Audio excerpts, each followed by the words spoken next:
monk life is ultimately training in self-actualization and self-awareness. It's meant to start when you're 5. The problem is we all went to normal schools that try to put stuff in us rather than take stuff out of us. It's crazy. You talk about this, right? Like, you know, you were told at school that you weren't very good and you weren't good at English, and now you have a New York Times bestseller, right? Yeah. And it's like, but no one noticed that potential inside you. No one noticed that, oh, Lewis was really creative. Right. And you're not the only person. There's so many people who feel like that. So the modern schooling system didn't extrapolate your self-actualization, your element, and just try to put maths, English, science inside.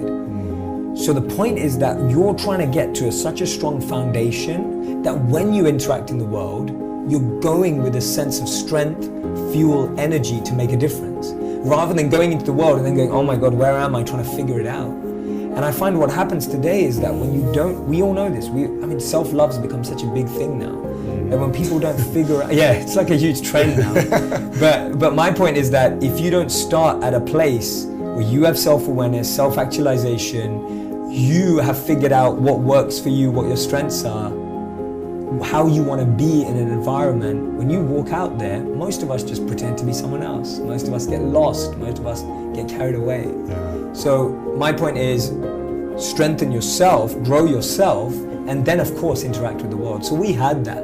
And that's what I noticed when I lived as a monk, that people were so far removed from their own understanding of themselves that they were either lost living a life they didn't want to, lost living up to someone else's expectations, or lost becoming someone to impress someone else.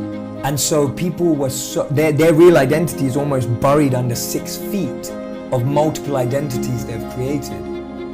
And that's what I started to notice. We have a social media identity, we have a LinkedIn identity, we have a Twitter identity, we have a Facebook identity.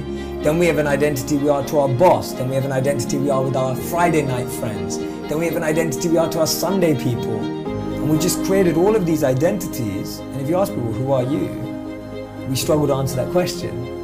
And so as a monk, you're just taught to dig deeper beyond all those identities and kind of, again, bring out yourself rather than define yourself. So that was what I noticed. I just started to notice that people had a big lack of self-actualization. They were very disconnected from what they wanted, needed, and understood about themselves. And most people's identities were crafted by the reflection in this mirror of their mom, dad, friends, boss, partner, whatever.